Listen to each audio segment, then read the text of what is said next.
అందరికీ నమస్కారం. గతంలో నా వీడియోలు చాలా మీరు చూసే ఉంటారు. జీవితం పట్ల చాలా అన్వేషిస్తూ, చాలా ప్రశ్నలు కావచ్చు, చాలా పుస్తకాలు అన్వేషించి, నా యొక్క అభిప్రాయం, నా యొక్క ఆలోచనలు మీతో పంచుకున్నా. కానీ ఇప్పటి నుంచి నా యొక్క ఛానెల్‌లో ఆధ్యాత్మికమైన జీవితాన్ని జీవిస్తూ, ఎన్నో అన్వేషిస్తూ, ఎన్నో ఆలోచనలతో, ఎన్నో అనుభవాలున్న గొప్ప గొప్ప వ్యక్తుల యొక్క ఆలోచనలు కూడా మనం తీసుకొని, సమాజానికి పంచే ఒక ప్రయత్నం చేయడానికి నేను ఈరోజు గంగా ప్రసాద్ గారి దగ్గరికి రావడం జరిగింది. వచ్చి కొన్ని విషయాలు మనం తెలుసుకుందాం. అంటే మనం నేర్చుకునేటివి చాలా ఉంటాయి. మనం ఎప్పుడైతే వినే స్థాయి మనకు పెరుగుతుందో అప్పుడే మన జీవితంలో మార్పులు కూడా వచ్చే అవకాశాలు ఉంటాయి. సో నా ముందు సార్ ఉన్నాడు. సార్ దగ్గర చాలా ప్రశ్నలున్నాయి. చాలా అన్వేషిస్తూ చాలా సమాధానం మనం తీసుకొని మనకి మన జీవన విధానంలో ఏదైనా ఉపయోగపడే మార్పు వస్తుందేమో అని తెలుసుకునే ఒక ప్రయత్నం చేయబోతున్నా. నమస్కారం. నమస్కారం. ముందు మీ యొక్క ఇంట్రొడక్షన్ చెప్పండి. మీరు ఏం చేస్తుంటారు? నా పేరు కొట్టూరు గంగా ప్రసాద్. మా నాన్నగారు రాములు గారు, తల్లి చంద్రమ్మ గారు. ఓకే. బాసర్ క్షేత్రంలో పుట్టాను నేను, సరస్వతి అమ్మవారి పాదాల దగ్గర. బాల్యమంతా అక్కడ గడిచింది. చదువు సంధ్యల కోసం తిరగడం, ఉద్యోగంలో సంగారెడ్డి, మెదక్, బాన్స్వాడ, బోధన్ అవన్నీ చేస్తూ బోధన్లో నేను 2007 17 సంవత్సరాల కింద నేను రిటైర్ అయ్యాను.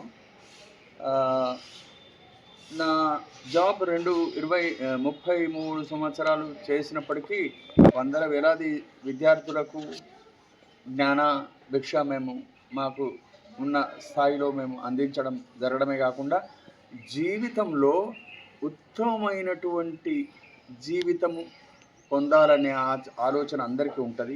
అది ఎలా సాధ్యం, how to enter in to the life, how to make it success అనే విషయాన్ని పిల్లలకు అదనంగా వాళ్ళ తరగతులలో ఉన్నటువంటి జ్ఞానానికి అదనంగా అందిస్తూ వచ్చాం. ఆధ్యాత్మిక క్షేత్రంలో శ్రద్ధ ఉంది. ఎందుకంటే చిన్న వయసులో బాల్యంలో పెద్దలు హరికథల ద్వారా, మిగతా పండితులు, మంచి రచయితల యొక్క సత్సంగత్యంలో ఉండడం ద్వారా ఈ దైవ భావముతో జీవించడం అనేది ఉత్తమమైనటువంటిది అని అర్థమైంది. అందువల్ల ఆ క్షేత్రంలో మొదల భజనలో పాల్గొనడం, పాడడం, సరస్వతి అమ్మవారి దయ వల్ల నాకు మంచి గొంతు ఉంది. నేను చాలా చక్కని భజన్స్ పాడడమే కాకుండా ఆ తర్వాత ఈ క్షేత్రంలో ఎందుకంటే పీజీ చేసినటువంటి కాలేజ్ లెవెల్లో చదువు చెప్తున్నటువంటి వాళ్ళం కాబట్టి జ్ఞానాన్ని అందించడానికి అదనంగా భగవద్గీత కావచ్చు, భాగవతం కావచ్చు, రామాయణ భారత గ్రంథాల్లో నుంచి కావచ్చు విషయాన్ని సంగ్రహించడం, పిల్లలకు అందించడం, పెద్దలు కూడా వస్తూ ఆ విషయాన్ని అడుగుతారు కాబట్టి ఇలాగే వాళ్లకు అందించి మనం ప్రజాసేవ, సమాజ సేవ, సమాజం నుంచి పొందిన దానికి రుణ విముక్తులం కావడానికి ఇది అందించాలనేటటువంటి ధోరణిలో నేను ఈ సంగీత కళతో సంబంధం చక్కగా పెట్టుకున్నాను. మరి నా 76వ సంవత్సరంలో కూడా నేను చాలా గొంతు సరస్వతి అమ్మవారి దేవల చాలా బాగుంది. నేను చాలా చక్కగా పాడగలను. వచ్చిన పిల్లలకి, పెద్దలకి, ఎవరికైనా నాకు తోచింది నేను చెప్పగలను. అయితే ఇవాళ ఈ విజయ్ ఛానల్ ద్వారా విజయ్ గారు వచ్చి ఆధ్యాత్మిక క్షేత్రంలో మనిషికి లభించే మేలు ఏమిటి అనేటటువంటి దాని గురించి అడిగారు. కాబట్టి అసలు జ్ఞానాల్లోకెల్లా ఉత్తమమైనటువంటి జ్ఞానం భగవంతునికి సంబంధించిన జ్ఞానమే. క్షేత్రాల్లోకెల్లా అత్యంత అద్భుతమైనటువంటి శక్తి కలిగినటువంటి క్షేత్రం, మేలు కలిగించే క్షేత్రం ఆధ్యాత్మిక క్షేత్రం మాత్రమే. అవును. ఇప్పుడు ఆధ్యాత్మికం మనం ఎలా దాన్ని పొందుతాం, ఆస్వాదించడం అంటే ఇప్పుడు భౌతికమైన రుచులు చాలా ఉన్నాయి. మనిషి ఇప్పుడు భౌతికంలో రకరకాల ఆలోచనలతో తిరుగుతున్నాడు. కానీ ఆధ్యాత్మిక ప్రపంచం కావచ్చు, ఆధ్యాత్మిక ఉనికిని మనం ఎలా సంపాదించుకోగలుగుతాం, అంటే దాన్ని మనం ఎలా ఓన్ చేసుకుంటాం? దైవము వలననే ఈ సృష్టించబడింది, నిర్వహించబడుతుంది అనే ఒక సత్యాన్ని, నమ్మకం ఎప్పుడైతే మనిషి కలిగి ఉంటాడో అప్పుడు మాత్రమే ఈ ఆధ్యాత్మిక క్షేత్రం గురించి తెలుసుకోవాలనే జిజ్ఞాసతో ఉంటాడు.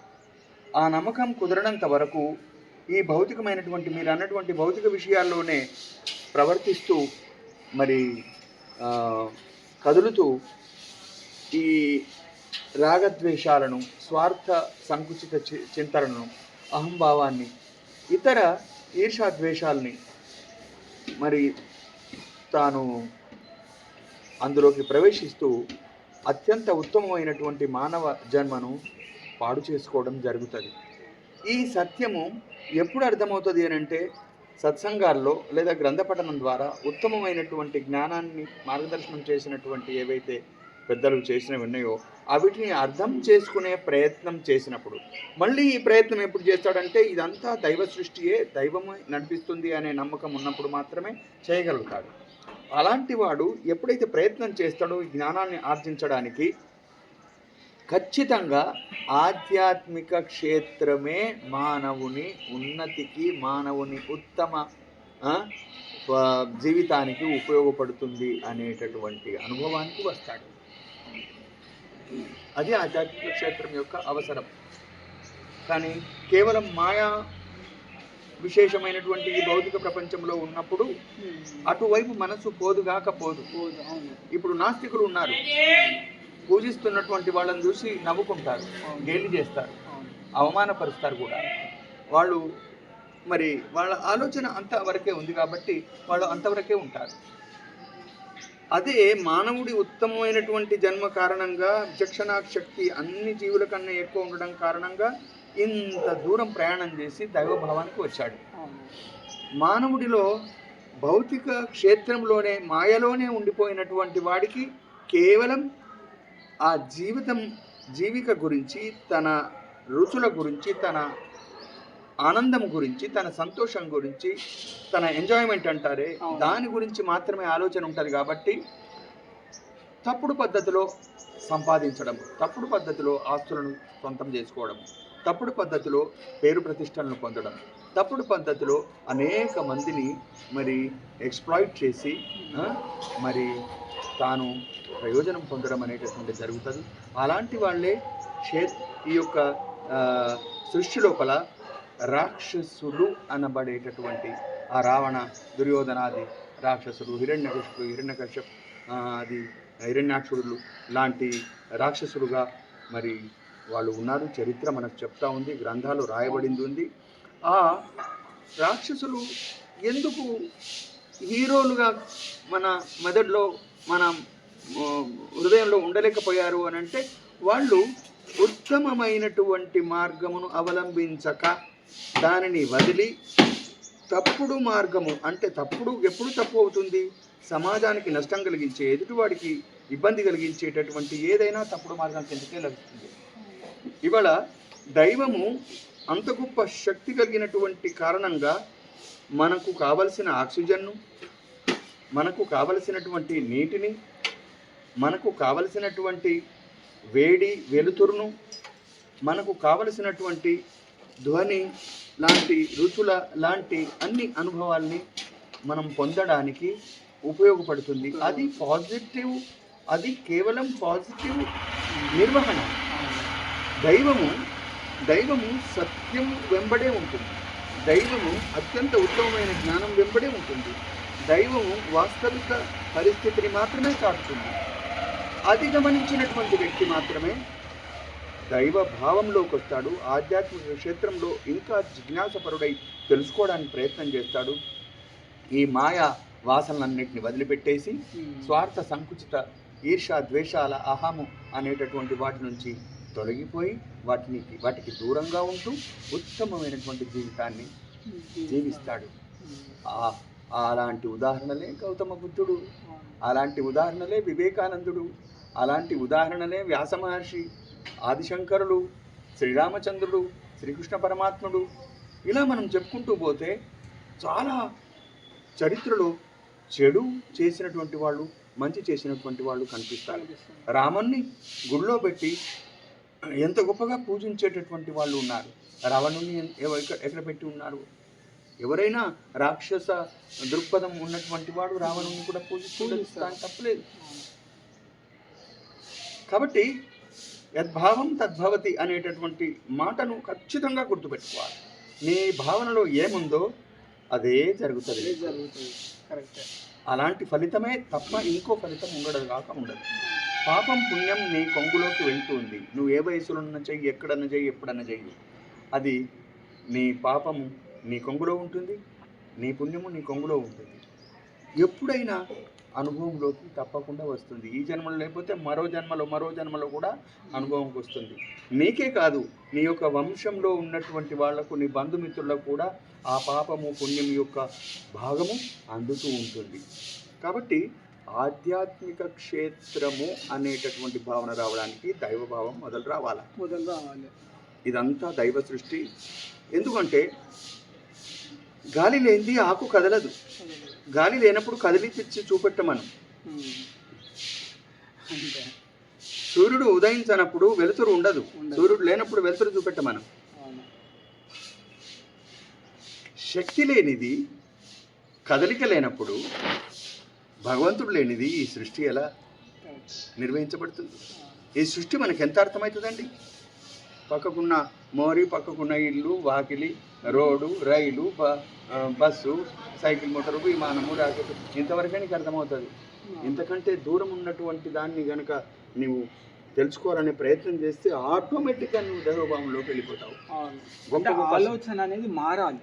మారితే తప్ప ఖచ్చితంగా ఈ ఆలోచన రాదంట. క్రియేటివ్నెస్ లేనిది, జిజ్ఞాస లేనిది మార్పు సాధ్యం కాదు. కాబట్టి మానవుడికి ఇంత గొప్ప విచక్షణ శక్తి కలిగినటువంటి మేధస్సును ఇచ్చాడు. కాబట్టి ఆ మేధస్సును ఉపయోగించొద్దా? తినడానికి చేతులు, నడవడానికి కాళ్ళు, పండుకోవడానికి మరి ఏదో పరికరాలని ఉపయోగించుకున్నట్టే మరి నీ మెదడును ఒట్టిగా ఉంచితే దాని ఫలితం ఏంటి? మరి నువ్వు మానవుడై పుట్టి ఏం లాభం? వీడు అత్యంత ఉత్తమమైనటువంటి చదువు చదివాడు అని అంటే వాడికి కలెక్టర్ ఉద్యోగమో, లేకపోతే ఇంకేదైనా మినిస్టరో, ఇంకేదైనా బ్యాంక్ మేనేజరో, పండితుడు అవుతాడు. అలాంటి ఉత్తమమైనటువంటి జ్ఞానం కలిగినటువంటి వాడికి అంత ఉన్నత స్థితి పొందినట్టే ఉత్తమమైనటువంటి మేధాశక్తి సృష్టి ఇచ్చింది. కాబట్టి నీకు జీవులన్నిటినీ కూడా నువ్వు నీ కంట్రోల్లో ఉండడం అని కాదు, నీ గురించి గుర్తింపు కలిగి ఉన్నట్టుగా జీవులన్నిటికీ కూడా నీ గుర్తింపు కలిగేటటువంటి విధంగా నువ్వు ఉన్నతమైనటువంటి జీవితం జీవించాలంటే నీ మేధస్సును ఉపయోగించాలి. మేధస్సును ఉపయోగించడం అంటే ఖచ్చితంగా నువ్వు ఆధ్యాత్మికంలోకి వెళతావు. ఎందుకంటే ఐన్స్టీన్ లాంటి వాళ్ళు, న్యూటన్ లాంటి వాళ్ళు దైవాన్ని ఒక కేంద్ర శక్తిగా ఉంచుకొని పరిశోధనలు చేశారు, ఫలితాలను సమాజానికి అందించారు. కానీ వాడిలో ఎందుకు వస్తుంది అని అంటే జ్ఞానం వెంబడి పడినప్పుడు దైవము అక్కడ ప్రత్యక్షం అవుతుంది. అంతే, నీ సంకల్పంలోకి దైవము వచ్చి చేరుతుంది. కానీ ఇప్పుడు భౌతికంగా మనం ఆలోచిస్తే మనకేమనిపిస్తుంది అంటే రకరకాల దేవుళ్ళు, రకరకాల మతాలు, రకరకాల ముస్లిమ్స్ అవ్వచ్చు, క్రిస్టియన్స్ అవ్వచ్చు, హిందూ అవ్వచ్చు, రకరకాలే వస్తున్నాయి.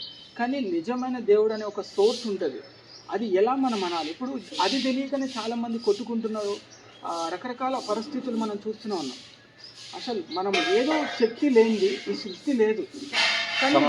అది ఎలా మనం చూస్తే సమాజంలో పండితులు, జ్ఞానులు అయినటువంటి వాళ్ళు వాళ్ళ ఊహలు సత్యాన్వేషణలో, జ్ఞాన మార్గంలో, జ్ఞానక్షేత్రంలో చాలా దూరం పోయి మన మామూలు సెన్సుకు అందనటువంటి విషయాలు కూడా వాళ్ళు అందుకొని పిల్లగాను అటుపోకు ఇది జరుగుతుంది అని చెప్పే పెద్ద మనిషి మాట విన్నోడు క్షేమంగా ఉంటాడు, విననోడు దెబ్బతింటాడు. ఆ పెద్దవాడి యొక్క ప్రత్యేకత ఏంటక్కడ? వాడిలో ఆ సెన్స్ ఉంది. పెద్దలు అట్లాగే అనేక దేవతల్ని, అనేక మార్గాల్ని చూపెట్టారు.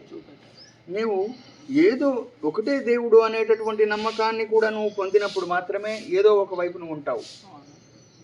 క్రీస్తును నమ్మి నువ్వు పూజ చేసినా నీ మనసును నీ కంట్రోల్లోకి తెచ్చుకుంటావు. నీ మనసు నీకు మంచి అనుభవాలను అందిస్తూ ఉంటుంది. అల్లాను నువ్వు ప్రార్థించినా నీ మనసు నీ క్షేత్రం నీ యొక్క కంట్రోల్లో ఉంటుంది. కృష్ణుని, రాముణ్ణి, దేవిని, దుర్గామాతను కావచ్చు, భవానీ మాతను కావచ్చు, అయ్యప్పను కావచ్చు, రాముణ్ణి, కృష్ణుని, ఎవరినైనా కొలువు. నువ్వు దేవుడు ఒక్కడే అనేటటువంటి భావన నీకు వచ్చినప్పుడు ఆటోమేటిక్గా నీకు ఆ మనస్సు అనేటటువంటి ఏదైతే ఒక అంశం ఉందో, మనసే ప్రపంచం అండి. నీ ప్రపంచం మనసే. ఇప్పుడు ఒకడు ఇలా అనుకుంటాడు, ఒకడు అలా అనుకుంటాడు, ఉన్నదంతా ఒకటే ముందర, అవును, ఉన్నదంతా ఒకటే. సీన్ ఒకటే కనిపిస్తుంది, కానీ ఊహలు మనిషి ఒకటే ఉన్నాడు. అవును. కానీ వీడికి అలా, వాడికి ఇలా ఎందుకు అనిపిస్తుంది అంటే మనస్సు వాళ్ళ స్థితి అలా ఉంది స్థితి అన్నమాట. అలా అనిపిస్తుంది వాళ్ళకి. కాబట్టి మనసే ప్రపంచం. నీ ప్రపంచం బాగుండాలంటే ఫస్ట్ నీ మనస్సు బాగు చేసుకో. నీ మనసు బాగు చేసుకోవడానికి కేవలం దైవ చింతన, ఆధ్యాత్మిక క్షేత్రమే నీకు ఉపయోగపడుతుంది. వేరే ఎన్ని క్షేత్రాలకు వెళ్ళినా కానీ నీకు ఆ మానసికమైనటువంటి ఒక ఆనందము, అద్భుతమైనటువంటి ఒక అనుభవం నీకు అందదు. కాబట్టి దైవము ఒక్కటే, దైవం ఉన్నాడు అనే నమ్మకం కలగడం కాకుండా దైవం ఒక్కటే. ఇంకా కొంచెం దూరం వెళ్తా ఉంటే నీకు రాముడు, కృష్ణుడు అందరూ కూడా దైవం పంపినటువంటి ఒక ఏంజల్స్ లాగా నీకు అనిపిస్తుంది, దేవ దూతల్లాగా నీకు కనిపిస్తుంది. కాబట్టి ఎడికి పోతావు అని అంటే ఏ గుణరహితమైనటువంటి, రూపరహితమైనటువంటి ఒక శక్తి దగ్గరికి వెళ్తావు. దైవము అంటే అదే స్పిరిట్, అదే స్పిరిచువల్ పవర్, అదే తెలుగులో చక్కని పదం చైతన్యము. చైతన్యము లేని సృష్టి లేదు, ఊహించడానికి కూడా లేదు. సెకండ్కి 1,86,000 కిలోమీటర్ల ప్రయాణం చేసే కాంతి కిరణం సంవత్సరాల కొలది ప్రయాణం చేసినా చేరదంట ఒక చోటు నుంచి ఇంకో చోటుకి. ఒక నక్షత్రం యొక్క వెలుతురు ఆ దూరం చేరడానికి సంవత్సరాలు పడుతుందంట. వెలుతురే కాదు, తాను ప్రయాణం లోపల ఆ యొక్క సృష్టి ఏదైతే ఉందో, ఖగోళం ఏదైతే ఉందో, దాంట్లో యూనివర్స్లో ప్రయాణం ఇక్కడి నుంచి అక్కడికి పోవడానికి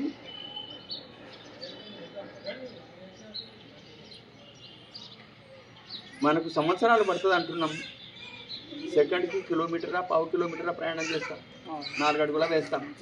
కానీ 1,86,000 కిలోమీటర్ల ప్రయాణం చేసే కాంతి కూడా ఇక్కడి నుంచి అక్కడికి చేరడానికి సంవత్సరాల కొద్ది టైం పడుతుందట. ఎంత పెద్ద విశ్వం ఊహించండి. గెలాక్సీ మనకు ఎండాకాలం పాలపంత అనేది కనిపిస్తుంది, అది అత్యంత విశాలమైనటువంటి, విస్తృతమైనటువంటిది. మనకు సూర్యుడు ఇంత కనిపిస్తున్నాడు అంతే, 10 లక్షల భూములు పెడితే సూర్యుడు అవుతాడు. అంత గొప్ప నక్షత్రం అది. అన్నిటికంటే దగ్గర ఉండడం వల్ల సూర్య తేజముతో వెలుతురు, సూర్యుని వేడితో మన యొక్క జీవనము, మన యొక్క పంటలు, మన యొక్క పరిశ్రమలు అన్నీ నడుస్తున్నాయి. ఆ దైవభావం రానంత మట్టుకు ఆ క్షేత్రంలో ప్రయాణం చేయడు, జిజ్ఞాస కలగదు. జిజ్ఞాస కలిగితే మాత్రం జ్ఞానం అందుతూ ఉంటే ఖచ్చితంగా ఆ ఏకేశ్వరుడు అనేటటువంటి భావన కడిగిపోతాడు. ఏకేశ్వర భావన వచ్చింది అని అంటే అసలు నిఖార్స్ అయినటువంటి అంటే సత్యదూరం కానటువంటి కేవలం సత్యమే అయినటువంటి జ్ఞానాన్ని పొందగలుగుతాడు. వాళ్ళే మహానుభావులు, మహాత్ములు, ఋషులు, మునులు. అలాంటి ఋషిముని సంపద కలిగినటువంటి ఈ భారత భూమి గడ్డ అత్యంత పవిత్రమైనటువంటిది. ఈ భూమిలో ఎన్నో దేశాలు ఉన్నాయి, 100. కానీ ఇచ్చట ఉన్నటువంటి ఈ సంస్కృతి ఏదైతే ఉందో అది ఏ క్షేత్రంలో కూడా లేదు, ఏ దేశము చూపినటువంటి సంస్కృతిలో లేదు. ఆచార వ్యవహారాలు, జీవన విధానం ఏదైతే ఉందో చాలా గొప్ప, ఉన్నతమైనటువంటిది, ఉత్కృష్టమైనటువంటిది. మరి ఇది మనమే చెప్పుకుంటున్నామా డబ్బా వాయించుకుంటూ అని అంటే కాదు. యూరోపియన్స్, అమెరికన్స్, ఆస్ట్రేలియన్స్, రష్యన్స్ కూడా అక్కడి మహానుభావులు, మేధావులు చెప్పినటువంటి విషయం. భారతీయ సంస్కృతి అత్యంత ఉత్తమమైనది, శ్రేష్టమైనటువంటిది. మానవుడు ఎక్కడి నుంచి వచ్చాడో, ఎక్కడికి చేరాలనో అది సాధించగలిగేటటువంటిది ఆ సంస్కృతి చూపినటువంటి మార్గమే. అసలు పుట్టి గిట్టి ఈ శరీరముతో ఇక్కడ ఉంటున్నంత వరకే నువ్వు ఈ ప్రపంచం గురించి ఆలోచిస్తున్నావు. కానీ నువ్వు పుట్టినప్పుడు, నువ్వు గిట్టినప్పుడు నీలో ఆత్మ అనేటువంటి ఉంటే అది సింధువులోంచి బిందువుగా, సముద్రంలోంచి ఒక నీటి బిందువుగా ఆ పరమాత్మ అనేటటువంటి ఆత్మలోంచి ఆత్మరూపంలో బిందువు నీ శరీరంలో ప్రవేశిస్తుంది. నువ్వు మనిషివే కావచ్చు, పశువే కావచ్చు, పక్షువే కావచ్చు, పురుగువే కావచ్చు. కానీ ఆ పరమాత్మలోని ఆత్మ అనేటటువంటి నీటి బిందువు లాంటి ఆత్మ అనేటటువంటిది ఒక అంశం నీలో చేరినప్పుడే నీకు క్యావుమని కేకబెట్టి ప్రాణంతో నువ్వు కనిపిస్తావు. ఆ తర్వాత ఇక్కడ జీవిస్తావు, అనేక క్షేత్రాల్లో తిరుగుతావు. నీ జ్ఞానాన్ని బట్టే నీ జీవితం ఉంటుంది, నీ జ్ఞానాన్ని బట్టే నీకు ఈ సమాజంలో స్థాయి దొరుకుతుంది. సమాజం స్థాయి పక్కన పెడదాం, సమాజం స్థాయి కోసం జీవించడు మనిషి లేదా ప్రాణి బ్రతకడంలో ఆలోచించవలసిన ఉత్తమ విషయం ఏంటంటే నేను ఎక్కడి నుంచి వచ్చానో అక్కడికి చేరాలి అనేటటువంటి భావన అత్యంత ఉత్తమమైనటువంటిది, మహాజ్ఞానులకు మాత్రమే అందేటటువంటిది. కేవలం వాక్యాల రూపంలోనో వచన రూపంలోనో అందడం కాదు, కేవలం వాడు అనుభవంలోకి తీసుకొచ్చుకుంటాడు. इतना तरसता के आदमी पूछो मत, वो प्राणी इतना तरसता के सबको छोड़ देता.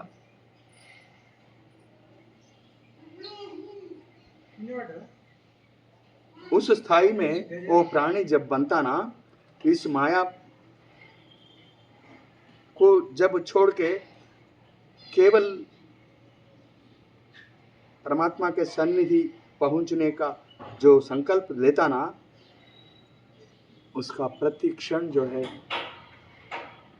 परमात्मा का अनुग्रह पाते रहता. प्रति क्षण परमात्मा का अनुग्रह क्यों पाता? मैं जहाँ वहीं से आया हूँ वहाँ मुझे पहुँचना है. పుట్టినవాడు అదే అక్కడికి వెళ్ళడం అనేటటువంటిదే ముక్తి, మోక్షము, కైవల్యము. మరి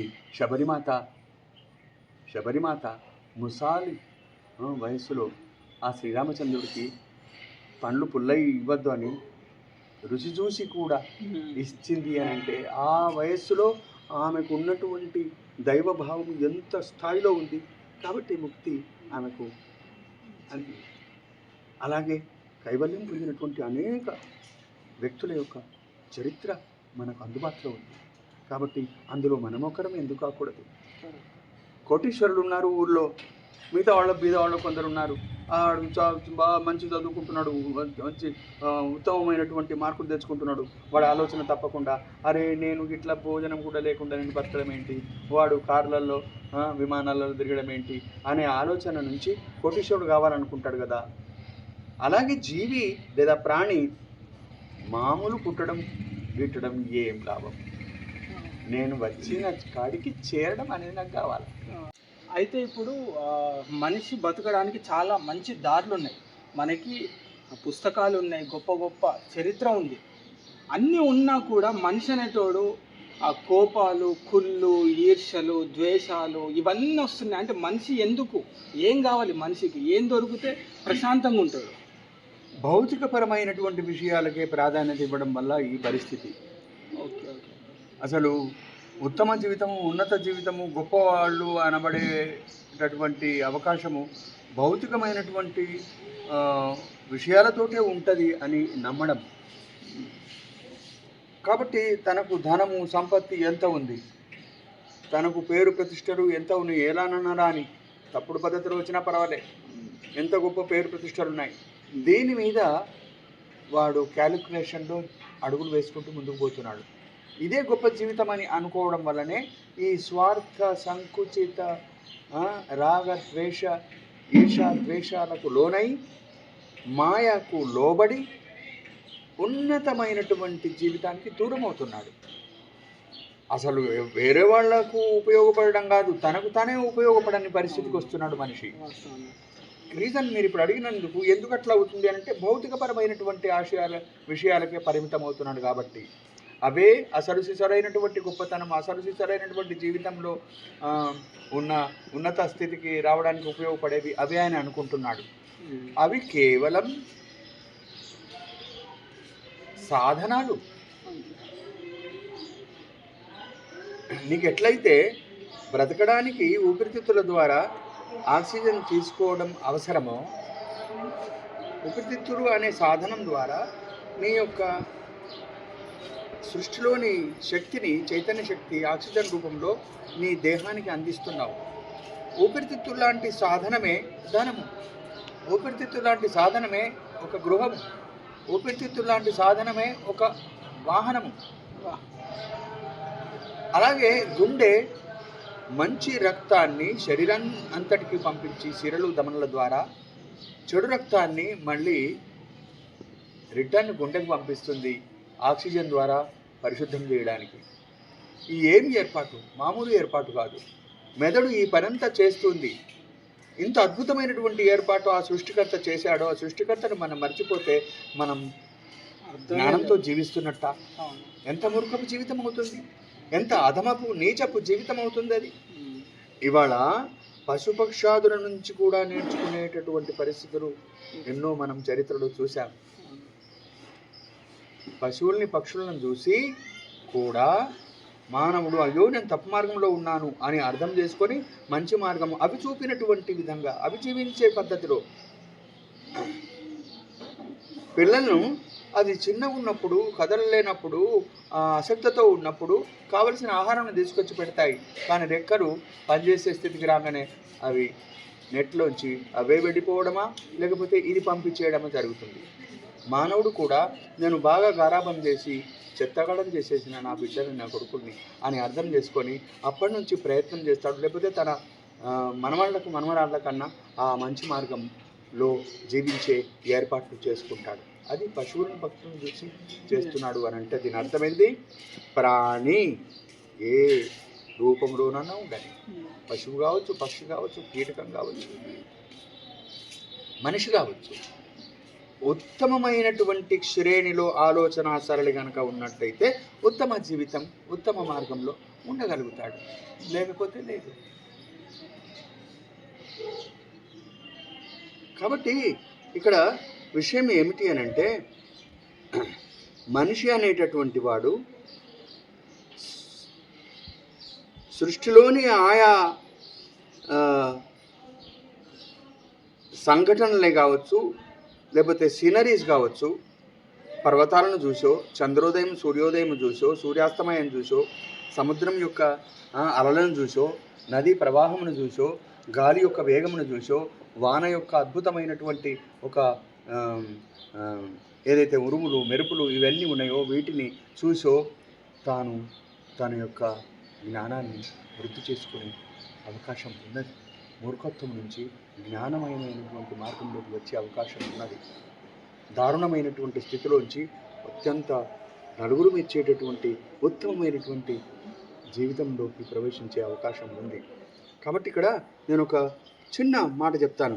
కాలేజీ పోతున్న బోధనలో రైల్వే ట్రాక్ దగ్గర ఒక కుక్క తన పిల్ల చనిపోయి ఉంది, దానికి రక్తం కూడా గారుతుంది.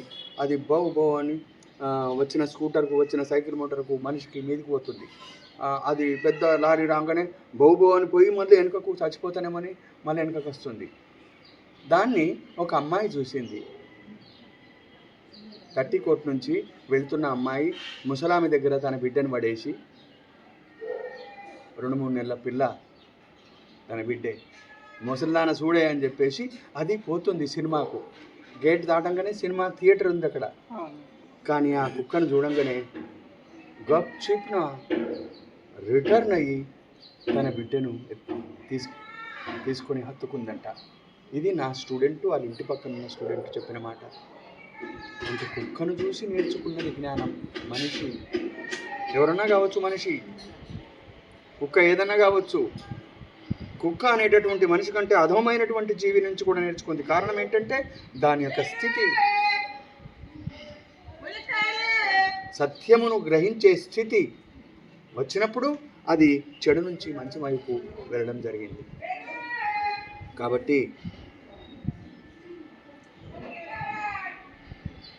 ఎప్పుడు కూడా మాయా లోలత్వము కాకుండా, మాయ అశాశ్వతమైనది, టెంపరీ. ఈ క్షణంలో ఉన్నటువంటి మాయ యొక్క భౌతికమైనటువంటి విషయాల గురించి చూడండి, భౌతిక స్థితులు, భౌతిక వస్తువు పరికరాలు గురించి చూడండి. ఈ క్షణంలో ఉన్నటువంటిది మరో క్షణంలో ఉండదు. అది అశాశ్వతమైంది. So purely temporary. అవిట కోసం మనిషి శాశ్వతం అనుకొని అలవాటు పడిపోతుంది. ఎంత కమ్మగా భోజనం చేస్తాం వండినప్పుడు, తెల్లవారి 2-3 రోజుల తర్వాత దాన్ని ముట్టుకోమంటే కూడా ముట్టుకోం. కారణం ఏంటి? అది పరిస్థితి. అది అంటే భౌతికంలో ఉన్న ప్రతిదీ కూడా ప్రస్తుతమే, ప్రస్తుతం. శాశ్వతం కాదు. కాబట్టి అశాశ్వతమైనటువంటి మాయలో ఇరుక్కోవడం వల్లనే శాశ్వతమైనటువంటి ఆ దైవ భావాన్ని పక్కన పెడుతున్నాడు మనిషి. అలా అందువల్లనే చాలా పతనం వైపు స్పీడ్గా వెళ్తుంది ప్రపంచం. విజయ్ గారు, చాలా స్పీడ్గా వెళ్తుంది పతనం వైపు. మేము ఇప్పుడు 76 ఏళ్ళ వయసు ఉన్నోళ్ళం, 10-15 ఏళ్ళ వయసులో 7-8 ఏళ్ళ వయసులో సరిగ్గా తెలియలేదు, కానీ నేను 12వ సంవత్సరం నుంచే భజనలో పాల్గొనడం, ఈ దైవ హరికథలు వినడం, చేయడం ఇదంతా చేస్తుంటే అప్పుడు ఎట్లా ఉండే మనిషి, ఎలా ఆలోచించేవాడు, మనిషి నడక ఎట్లా ఉండేది, మరి 20-30 ఏళ్ళప్పుడు ఎట్లా ఉండేది, ఇప్పుడు 60 ఏళ్ళు దాటిన తర్వాత ఏం కనిపిస్తుంది, ఈ 5 ఏళ్ల కింద ఉన్నటువంటి ఆలోచన సరళి కూడా ఇవాళ లేదు అని మాకు అర్థమవుతా ఉంది. 76 సంవత్సరాల్లో ఆయా స్థాయిలలో మార్పు వస్తున్నటువంటి దాన్ని చూస్తూ ఉంటే పతనం వైపు ప్రపంచం స్పీడ్గా వెళ్తుంది. కారణం ఏంటంటే భౌతికపరమైనటువంటి మాయాలోలత్వం కారణంగా. అయితే మనము ఇట్లా అన్వేషిస్తూ పోతుంటే మనకి ఇప్పుడు ఉన్న యువత గురించి మనం చాలా ఆలోచించాల్సి వస్తుంది. అది ఎట్లా అంటే ఇప్పుడున్న యువత తప్పుదోవ పడుతున్నారు. వాళ్ళ ఆలోచన, వాళ్ళ జ్ఞానం మొత్తము అజ్ఞానం వైపు వెళ్తుంది. చేతిలో ఉన్న పరికరాలు ఏవైతే ఫోన్ ఉందో దాన్ని ఉపయోగించుకునే తీరులో లేరు. దాన్ని నెగిటివ్గా ఉపయోగించుకోవడము, వాళ్ళ ఆలోచనలు నెగిటివ్, వాళ్ళ సాంగత్యం నెగిటివ్. అంటే వాళ్ళ అలవాట్లు కూడా చెడు అలవాట్ల వల్ల వాళ్ళు బానిస అయిపోయి వాళ్ళ యువతలో ఉన్న జ్ఞానాన్ని, వాళ్ళ మార్గాన్ని వాళ్ళు కోల్పోయి వాళ్ళు ఎంత దీన స్థితిలో తయారవుతున్నారనేది మనం చూస్తూనే ఉంటున్నాం. అలాంటి వాళ్ళు ఎలా మార్పు చెందగలిగే ఒక దారి మన ఉందా ఆలోచన శక్తిలో? విత్తనంను బట్టే పంట వస్తుంది. కలమామిడి పండు పీచుతో కలమామిడి పండ్లు ఇచ్చే వృక్షం అవుతుంది, కానీ వేరే రకమైన పండును ఇచ్చే వృక్షం కాదు. పెద్దల నుంచే చిన్నలు వస్తున్నారు కాబట్టి ఒక తరం నుంచి తర్వాత వచ్చే తరంకు మార్గదర్శనం చేసేది అంతకుముందు తరమే కదా. ఆ మార్గదర్శనంలో ఉన్నటువంటి లోపాల కారణంగానే ఇవాళ యువత భ్రష్టు పడుతున్నారు. నేను చాలా స్పష్టంగా చెప్తున్నాను.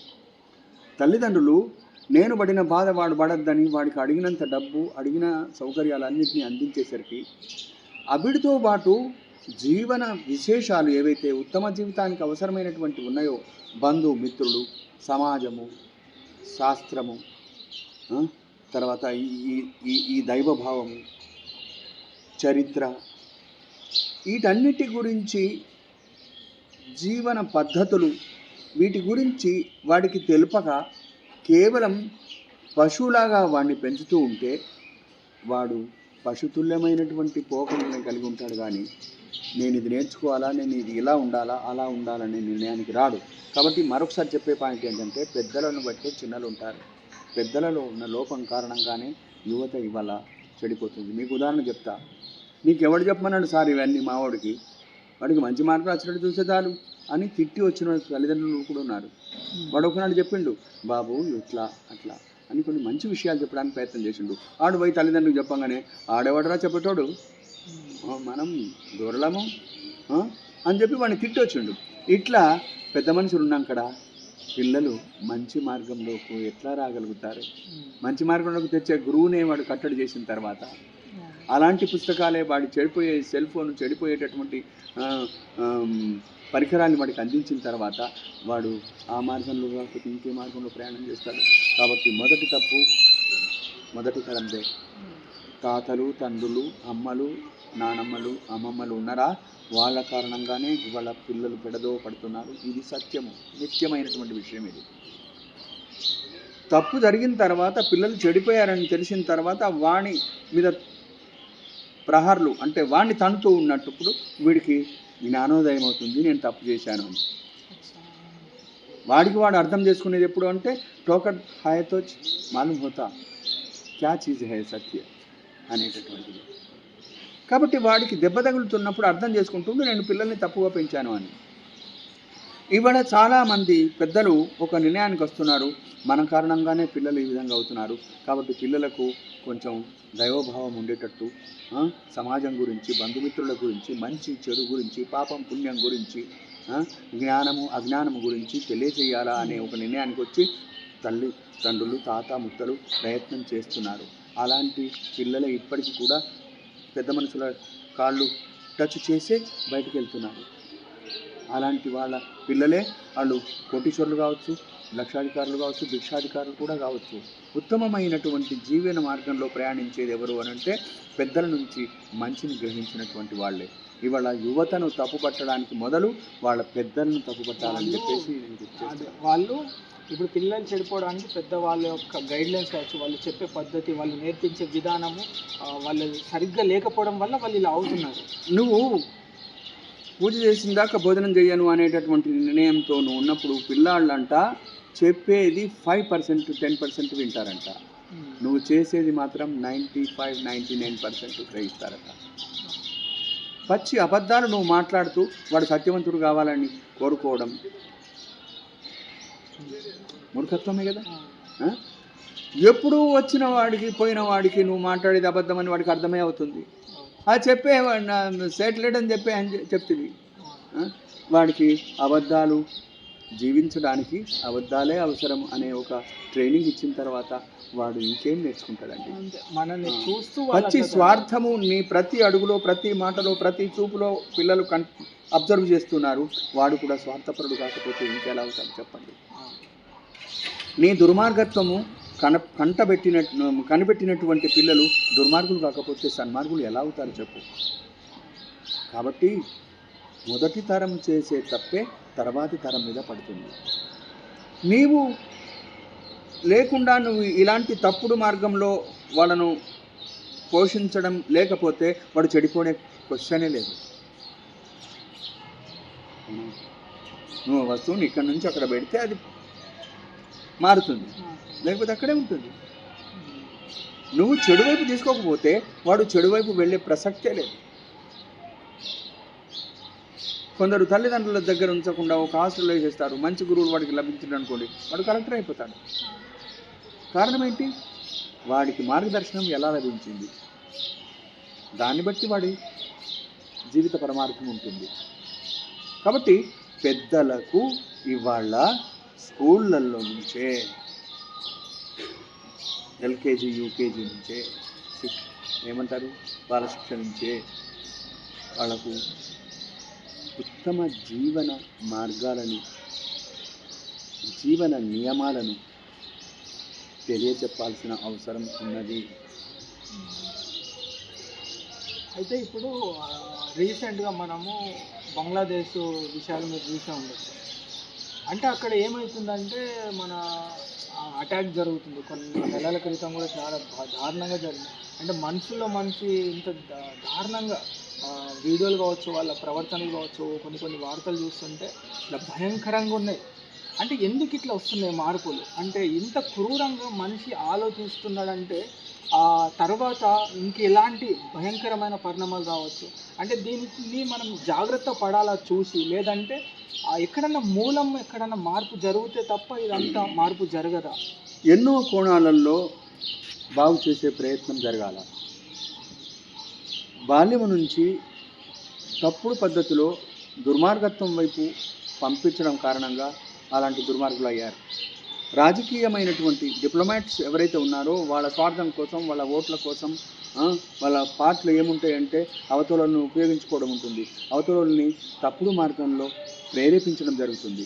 అలాంటి ప్రేరేపణ వల్ల ఇలాంటి దౌష్ట్యం, ఇలాంటి దుర్మార్గం జరుగుతూ ఉంది. వాడిలో పుట్టదు అలాంటి చెడు, పుట్టడానికి ఆస్కారం లేనేలేదు. కాబట్టి సమాజం నుంచి గ్రహించినటువంటి దాని కారణంగానే మనిషి వాళ్ళ పరివర్తన అవుతూ ఉంటాడు. ఆ పరివర్తనలో వాడికి సమాజం యొక్క మార్గదర్శనం ఏదైతే ఉందో అది వాడికి ఉపయోగపడుతుంది. కాబట్టి రాజ్యాంగం యొక్క నిర్వహణలో ప్రభుత్వము, కేంద్రం కావచ్చు, రాష్ట్రం కావచ్చు, స్థానికం కావచ్చు, ఇలాంటి నాయకులు ఇవాళ సమాజము చెడిపోవడానికి అత్యంత ప్రధాన కారణంగా చెప్పుకోవాల్సింది ఏమిటి అంటే రాజకీయ క్షేత్రం. అది ఎక్కువ ఇన్ఫ్లుయెన్స్ అవుతుంది. రాజకీయ నాయకులు అంటే అన్ని క్షేత్రాలలో స్వార్థం పెరిగిపోయింది. లక్షలు సంపాదించాలనే బిజినెస్ మ్యాన్, పారిశ్రామికుడు అలాంటి తప్పుడు మార్గాల్లో ప్రయాణం చేస్తాడు. సమాజాన్ని దెబ్బకొట్టి వాడు లక్షలు సంపాదించాలి, లక్షల నుంచి కోట్లకు వెళ్ళాలనుకుంటాడు, వెళ్తాడు. అలాగే ఈ చెడు వైపు అడుగుపెట్టినటువంటి రాజకీయ నాయకుడు నేనే నాయకుడిగా ఉండాలా, పవర్ నా చేతుల్లోనే ఉండాలనేటటువంటి దానికోసం అత్యంత తప్పుడు మార్గాలను సమాజంలో ప్రచారం చేస్తాడు. సమాజంలోని వ్యక్తులను, అమాయకులైనటువంటి వాళ్ళను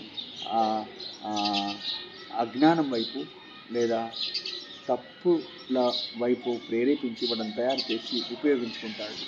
కాబట్టి వాళ్ళ రాజకీయమైనటువంటి ఏవైతే చర్యలు ఉన్నాయో, వ్యవహారాలు నడుస్తున్నాయో, యాక్టివిటీస్ నడుస్తున్నాయో, సమాజం పాడవడానికి ప్రధాన కారణం అదిగానే చెప్పుకోవాల్సి ఉంటుంది. ఎందుకు అనంటే రాజకీయము పవర్ కలిగినటువంటి క్షేత్రం. అది అధికారము అనంటే వాడు చెప్తే మిగతా వాడు వినాలి, వాడు కొట్టినా పడాలి, వాడు జైల్లో వేస్తే ఉండాలి. అలాంటి ఒక శక్తి సామర్థ్యాలు రాజకీయానికి ఉన్నాయి కాబట్టి వాడు లోపల స్వార్థము ఈర్ష్యా ద్వేషాలు పెరిగిపోవడం కారణంగా నేను ఎట్లన్నా శక్తివంతుని, నేను ఏదంటే అది అవుతుంది అని అనుకుంటాడు. కాబట్టి వాడు సమాజాన్ని పాడు చేయడానికి ఉద్యుక్తుడవుతున్నాడు. సమాజం పాడవుతుంది వాళ్ళ వల్ల. కింద నుంచి మీద దాకా వాడిని వీడు తిడతారు. సాయంత్రం అందరూ పోయి ఒకే టేబుల్ మీద తాగుకుంటూ కూర్చుంటారు. అది తెలిసిన సత్యమే. ఇవాళ బీజేపీ వాడు బారాస వాళ్ళని తిడతాడు, బారాసవాడు కాంగ్రెస్ వాళ్ళని తిడతాడు. ఈ ముగ్గురు గాడిదలు మళ్ళా ఎంజాయ్మెంట్ దగ్గర ఒక్కటే ఉంటారు. అరే నేను అట్లా చెప్పిన అని అక్కడ మాట్లాడే మాటలు అక్కడే చూస్తూ ఉంటే మనకు ఇప్పుడే గొంతు కోసం చచ్చిపోదాం అనిపిస్తుంది. ఇలాంటి సమాజంలో ఉన్నాను నేను. అంటే వాళ్ళు ఎన్ని తిట్టుకున్నా ఒక టైంలో వాళ్ళు ఒకటే, కానీ జనాలే తెలుసుకోలేని దుస్థితిలో ఉన్నారు. మిస్ మేనేజ్మెంట్ అంటారు దీన్ని. అంటే తప్పుడు నిర్వహణ, తప్పుడు పద్ధతిలో నిర్వహించడం. వాడు ఏం చేస్తాడు, వాడి పవర్ నిలవడానికి ఏమేం చేయాల్సి వస్తే అవే చేస్తాడు. అవన్నీ తప్పుడు మార్గాలు ఉంటాయి కదా. ఆ తప్పుడు మార్గాలు, అరే ఎంపీ చేసినప్పుడు ఎమ్మెల్యే నేను చేయొద్దా అనుకుంటాడు, ఎమ్మెల్యే చేసినప్పుడు నేను చేయొద్దా అని సర్పంచ్ అనుకుంటాడు, సర్పంచ్ చేసినప్పుడు నేను చేయొద్దా అని మెంబర్ అనుకుంటాడు, చైర్మన్ చేసినప్పుడు కార్పొరేటర్ చేయొద్దా, కార్పొరేటరే చేస్తున్నాడు కాబట్టి ఆ గలీలో ఉన్నటువంటి యంగ్స్టర్స్ కావచ్చు, ఇంకెవరైనా కావచ్చు, చెయ్యరా? అసలు ఎంజాయ్మెంట్ పొందినోడే గొప్పవాడరా అనే ఒక ఆలోచన తలకెక్కిన తర్వాత వాడు ఎంజాయ్మెంట్ వైపు కాకుండా మంచి చెడు గురించి ఆలోచించే ధోరణిలో ఉంటాడా? కాబట్టి యువకుల గురించి అడిగారు కాబట్టి యువకులను పాడు చేస్తుంది పెద్దలు మాత్రమే. తల్లి తండ్రులు, తాత ముక్కలు, వీళ్ళు సమాజాన్ని సంస్కరించడానికి వీళ్ళు మొదలు మారాల్సి వస్తుంది. వీళ్ళు ఇంటి వాతావరణాన్ని, బయటి వాతావరణాన్ని మార్చడానికి ప్రయత్నం చేయాల్సి వస్తుంది. అలాగే ఎన్నో కోణాల్లో ప్రయత్నం చేయాలన్నాను కాబట్టి రాజకీయ నాయకులు కూడా ఉత్తమ శ్రేణిలోకి రావాల్సి వస్తుంది. పరిశ్రమలు నడిపేటటువంటి వాళ్ళు, వ్యవసాయం చేసేవాళ్ళు, వ్యాపారం చేసేటటువంటి వాళ్ళు, వృత్తులు చేసేటటువంటి వాళ్ళు అందరూ కూడా లేదు సమాజం బాగుండాలంటే నేను బాగుండాలా అనే ఒక నిర్ణయానికి రావాల్సి ఉంటుంది. అందరూ కలిసి అలాంటి ప్రయత్నంలో ముందుకు వెళ్ళినట్టయితే ఇవాళ కొన్ని విలేజెస్ ఉన్నాయి తెలుసా, సిటీలో కూడా లేనటువంటి సుఖము, సంతోషము, ఆనందము, తృప్తి పొందుతున్నటువంటి విలేజెస్ ఉన్నాయి. అవి అక్కడ ఉండేటటువంటి గ్రామీణులైనటువంటి ఒకరిద్దరు చేసే ప్రయత్నం వల్ల 10, 20, 30, 40, 50 సంవత్సరాలలో ఉత్తమమైనటువంటి శ్రేణికి చెందిన విలేజెస్గా మారాయి. సిటీలో కూడా లభించని సౌకర్యాలు అక్కడ లభిస్తాయి. తాళం కూడా వెయ్యరు ఇంటికి. ఏమిటి, ఒకవేళ వస్తువు ఏదైనా పడింది అని ఉంటే ఎంతకాలమైనా ఆ వస్తువు అక్కడ ఉంటుంది. దొంగతనం చేయకూడదు, వేరే వాళ్ళ వస్తువు మనం చేయించుకోకూడదు అనే నిర్ణయానికి, దృఢ సంకల్పానికి వచ్చినప్పుడు మనిషి అది ఎలా ముడుతుందండి? ముడితే నాకు పాపం వస్తుంది అంటున్నాడు. అది ముట్టడం వల్ల ఈ చెడుతో సంబంధించిన వస్తువుకు సంబంధించినటువంటి వాడికి దుఃఖం వస్తుంది అనుకుంటాడు. ఇలా పాజిటివ్ దృక్పథంలోకి జ్ఞాని వస్తాడు. జ్ఞాని అనేటటువంటి వాడే పాజిటివ్ దృక్పథంలోకి వస్తున్నాడు కాబట్టి జ్ఞానము సముపార్జన చేయాల్సి ఉంటుంది. జ్ఞానము అనంటే ఉన్నదే, సత్య దూరమైంది కాదు, సత్యానికి సంబంధం ఉన్నటువంటిదే జ్ఞానము. అలాంటి జ్ఞానాన్ని పెద్దలు పిల్లలకు అందిస్తూ ఉంటే ఖచ్చితంగా సమాజం బాగుపడుతుంది. అలాంటి సమాజాలు ఉన్నాయి. కానీ జనరల్గా చూస్తే మాత్రం ప్రపంచంలోని అన్ని దేశాలు కూడా పతనం వైపు పరిగెత్తుతూ ఉన్నాయి అనేటటువంటిది ద్యోతకమవుతుంది, అర్థమవుతుంది. కాబట్టి దైవభావము అనేటటువంటి దానితో మనం ప్రారంభించాలి. మంచి మార్గం, మంచి జీవితం, మంచి ఫలితం, ఆత్మసంతృప్తి, మానసిక సంతృప్తి కాదు, ఆత్మసంతృప్తి అందించేటటువంటి జీవితం పొందే అవకాశం ఉంటుంది. కాబట్టి దైవభావం నుంచి ఆ జ్ఞానం అందుకునేటటువంటి సాధన ద్వారా మోక్షం పొందేటటువంటి స్థితికి మనిషిని తయారు చేయగలిగేదే ఆధ్యాత్మిక క్షేత్రము. కాబట్టి ఇవాళ మామూలు వ్యక్తులు కూడా భజనకు పిలిస్తే పోయినరు అనుకోండి, 10 నిమిషాలు ఉన్నా, అర్ధగంట ఉన్నా, గంట ఉన్నా వాడి మనస్సు ఎన్నో రకాల సంస్కరించబడుతుందండి. ఫస్ట్ వాడిలో ఉన్న ఆందోళనలు జీరో అయిపోతాయి.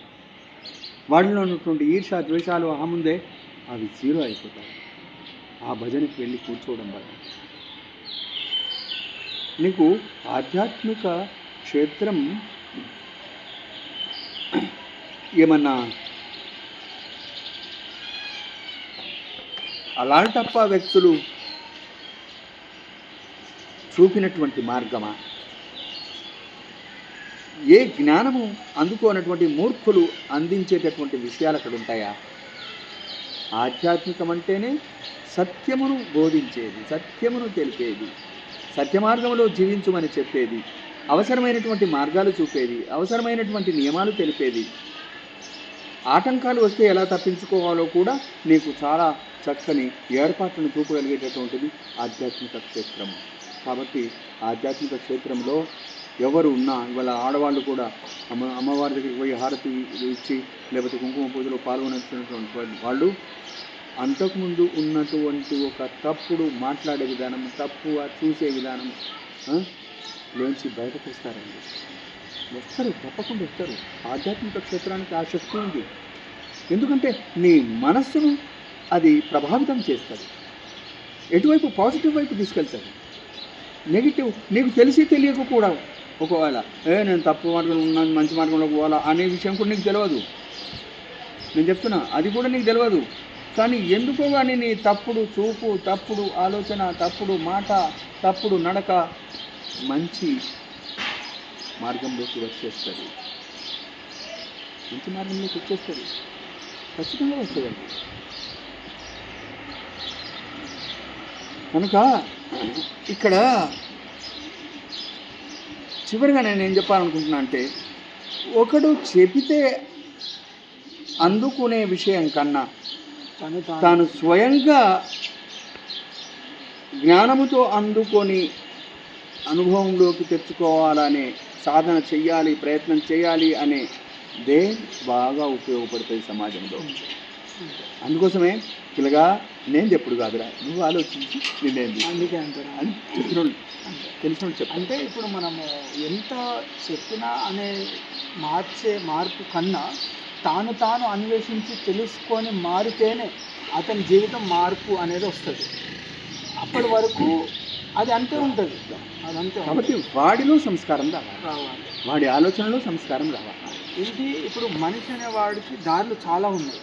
అంటే మంచి దారి, చెడు దారి, మంచి అలవాట్లు, చెడు అలవాట్లు, మంచి మనుషులు, చెడ్డ మనుషులు, అన్నిటికీ వాస్తవిక జీవితంలో అన్నీ ఉన్నాయి. కానీ మనిషి అనేవాడు ఏది ఎంచుకుంటాడో దాని ప్రకారమే వాడి జీవితం ముందుకెళ్తుంది. నీకు ఆ గుర్తించే శక్తి కావాలి, ఆ విచక్షణ నీకు రావాలి. అది వచ్చినప్పుడే ఏది మంచి ఏది చెడు తెలుస్తుంది అనే ఉనికి మనకు తెలుస్తుంది. అప్పుడు సాంఖ్యశాస్త్రం, సాంఖ్యయోగం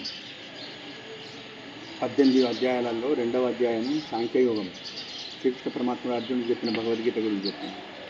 62, 63 శ్లోకాల్లో ఎంత బాగా చెప్పారంటే, ధ్యాయతో విషయాన్ పుంస సంగస్తేషూపజాయతే సంగాత్ సంజాయతే కామాత్ క్రోధోభిజాయతే.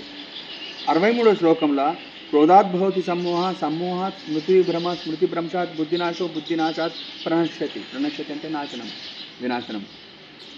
62వ శ్లోకంలో ఏమన్నాడంటే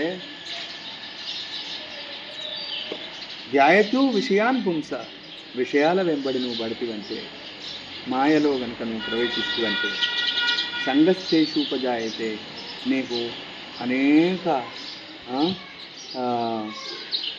కామక్రోధాది విషయాలతో సంపర్కం ఏర్పడుతుంది. తాగేటోళ్ళందరితో కూర్చుంటే వాళ్ళ ఆలోచనలు, వాళ్ళ విధానం ఏదైతే ఉందో నీకు ఆటోమేటిక్గా అందుతుంది. అది నువ్వు కావాలన్నా కావద్దనుకున్నా నువ్వు ఎంత గట్టిగా పోయి కూర్చో అది నీకు అందుకుంటుంది. మాయ యొక్క శక్తి అద్భుతమైనటువంటి శక్తి ఉంటుంది మాయకి. అరే నాన్న అంత్యక్రియలు స్టార్ట్ అవుతున్నాయిరా, అరే మీరు అన్నీ తయారైతే చేయండి వస్తా అని పత్తడాటలో కూర్చున్నాడు కొడుకు.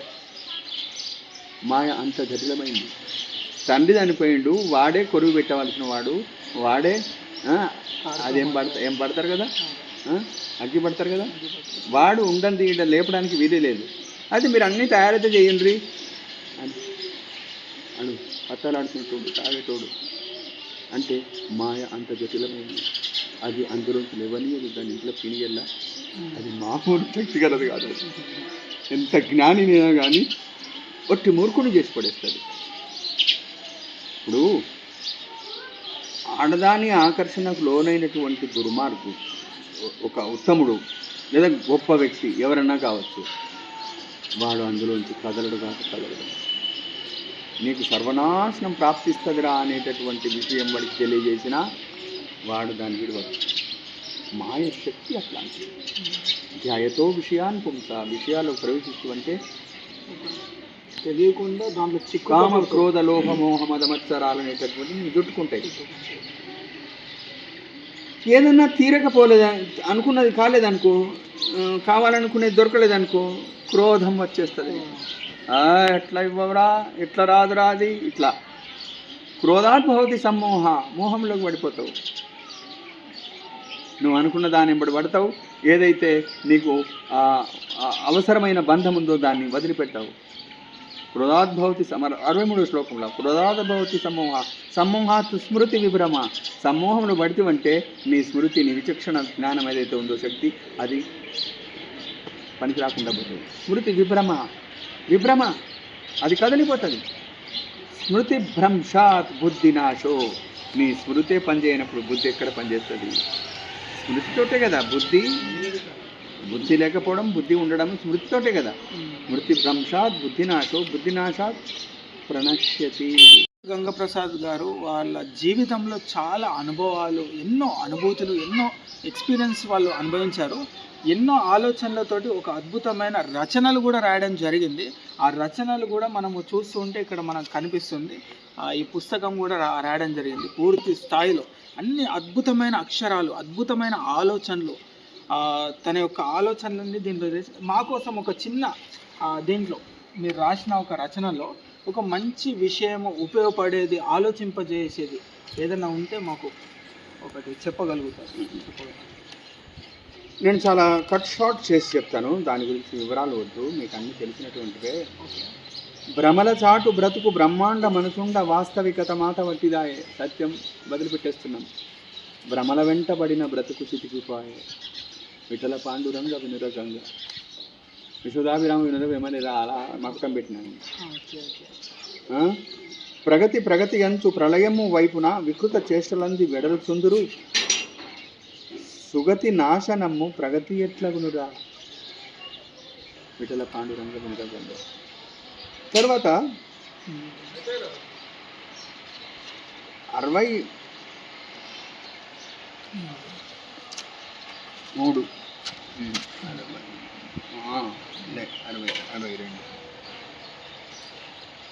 ఆత్మతత్వ బోధ యమరు సత్సంగాన వేద విదితమైన విలువలొసగి మానవత్వమద్ది మణికీర్తి గడియించు విఠల పాండురంగ వినురగంగ.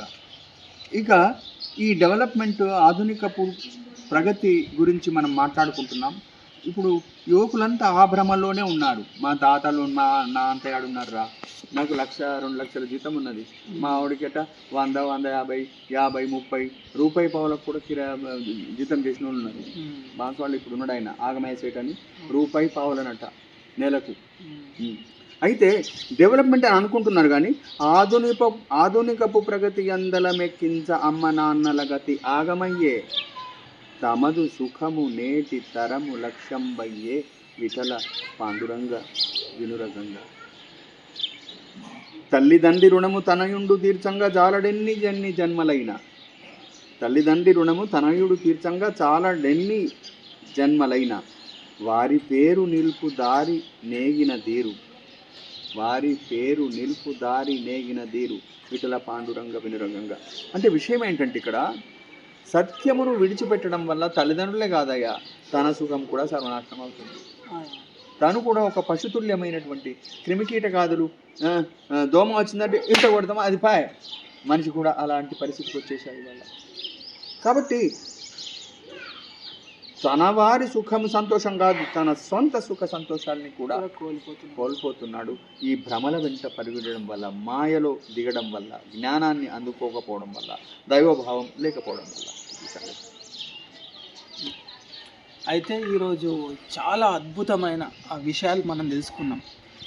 అంటే 76 సంవత్సరాలలో కూడా ఆధ్యాత్మికమైన జీవిత ప్రయాణాన్ని జీవిస్తున్న వ్యక్తులలో మనకి ఇక్కడే మన దగ్గర నిజామాబాద్లోనే ఉండడం మనం ఎంతో గర్వంగా మనం భావించవచ్చు. ఎందుకంటే ఆధ్యాత్మికమైన ఆలోచనలు, ఆధ్యాత్మికమైన మాటలు, ఆధ్యాత్మికమైన రచనలు, పుస్తకాలు కావచ్చు, ఎంతోమందికి విద్య బోధించి జ్ఞానాన్ని బోధిస్తూ ప్రతి ఒక్కళ్ళకి ఒక ఆదర్శంగా నిలిపే ఒక మార్గాన్ని మన కోసం తయారు చేస్తున్న ఎంతోమంది గొప్ప ఆలోచనలు మనకి కనిపించకుండా చీకట్లోనే ఎంతోమంది ఉన్నారు.